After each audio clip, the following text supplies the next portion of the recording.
విదేశీ వాడిని చూసావా ఇలా చేసింది, మీరు బుద్ధి తెచ్చుకోవాలి, అవి తెచ్చుకోవాలి, ఇవి తెచ్చుకోవాలని ఏవో మార్పింగ్ ఫోటోలు వేస్తారు, ఇష్టం వచ్చినట్లుగా పెడతారు. ఇటువైపు తీసుకువెళ్తున్నారు. అసలు తలనీలాలు సమర్పించకూడదు భర్త బతికుండగా అనే ఆ శాస్త్రాన్ని ఎవరు తీసుకొచ్చారు, ఎవరు దాన్ని అమలుపరుస్తున్నారు? ప్రతిరోజు వేలాది మంది తిరుమల తిరుపతి దేవస్థానాల్లో తలనీలాలు స్వామివారికి మహిళలు సమర్పించుకుంటారు. అంటే వాళ్ళందరికీ కూడా భర్తలు లేనట్ట? దానికన్నా ఇంకో చిన్న మాట రెస్పెక్ట్. ఇప్పుడు తండ్రి బతికుండగా కొడుకు గుండు కొట్టించుకోకూడదు అంటారు. మరి గుండు కొట్టించుకున్న వాళ్ళందరూ తండ్రి పోయాడని డిక్లరేషన్ ఇవ్వాలా? అవును. దీపక్ రెడ్డి గారు ప్లీజ్. మన సనాతన ధర్మంలో ఉండే గొప్పతనం ఏంటంటే ఒక్కొక్క సెగ్మెంట్ కి ఆచారాలు వేరు వేరుగా ఉంటాయండి. అందరికీ ఒకటే విధంగా చేయాలని కూడా ఎక్కడ మన సనాతన ధర్మం చెప్పదు. సో ఎవరో ఒకరు వాళ్ళు పాటించే ఆచారమే ఇది కరెక్ట్ అని చెప్పి మాట్లాడటం అనేది కరెక్ట్ కాదు. ఎవరి నమ్మకాల ప్రకారం వాళ్ళు పోయే విధంగా ఆ అనుకూలత మన ధర్మంలో ఉంది. సో ఆ స్థాయికి నేను దిగజారి మాట్లాడదలుచుకోలేదు. క్లియర్గా మనందరం కూడా ఒకటే చెప్పాలి, ఎవరి నమ్మకాలు వాళ్ళ నమ్మకాల ప్రకారం వాళ్ళు చేసుకుంటారు.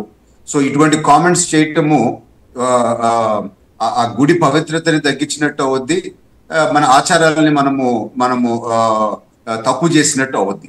కానీ ఈ రాజకీయ యాంగిల్లో మీరు చూస్తే వారు విదేశీ మహిళగా పుట్టినా కానీ ఇప్పుడు పవన్ కళ్యాణ్ గారి మిస్సెస్ అయిన తర్వాత ఏ విధంగా మన ఆచారాల్ని గౌరవిస్తున్నారో అది మనం నిజంగా అప్రిషియేట్ చేయాల్సిందే అండి.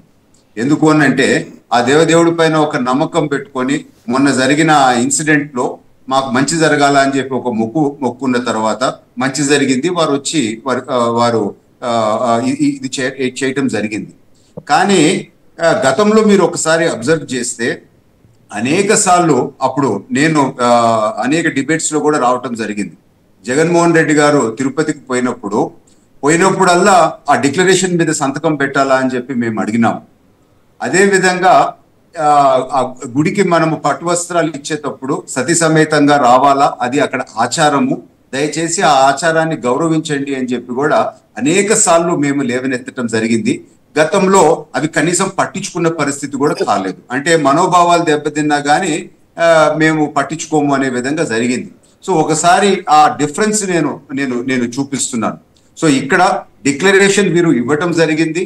అదే విధంగా అన్నదానానికి కూడా ఆ డొనేషన్ చేసి సాంప్రదాయంగా నిన్న ప్రోగ్రామ్స్ అన్ని వారు చేయటం జరిగింది. ఇది మనం ఖచ్చితంగా అప్రిషియేట్ చేయాలా. సో నేను దీన్ని వదిలిపెట్టి ఇంకా మరీ తక్కువ స్థాయి డిబేట్ నేను చేయదలుచుకోలేదు. ఈ మంచిని మంచిగా చూడాలా, గతంలో జరిగిన తప్పుల్ని ఒకసారి నేను లేవనెత్తి చూపాలనుకుంటున్నానండి. ఎందుకంటే అనేక సార్లు ఎందుకంటే సతీ సమేతంగా పట్టు వస్త్రం ఇవ్వాలా అని చెప్పి కోరితే సరే పోనీ డిక్లరేషన్ ఇవ్వకపోతే ఇవ్వకపోయా, కనీసం అదన్నా ఆచారాన్ని గౌరవించాలి కదా. లేదు నేను హిందువుని కాదు, నేను క్రిస్టియన్ని, అందుకని నా మిస్సెస్ రాదు అని చెప్పి ఆ రోజు చెప్పుకున్నా అది కూడా పర్వాలేదు. బట్ ఆ గుడి ఆచారాల్ని గౌరవించాలా అని చెప్పి మేము అనేక సార్లు చెప్పినా అది గౌరవించలేని పరిస్థితి.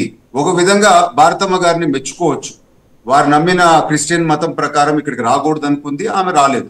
ఆ విధంగా చెప్పినా పర్వాలేదు. కానీ రాజకీయంగా ఇట్లా గేమ్లు ఆడతాం అనేది గతంలో జరిగింది. ఒక్కసారి నేను వ్యూవర్స్ అందరికి కూడా గుర్తు చేస్తూ ఉంటానండి. These are my opening comments. Okay Srinivas గారు.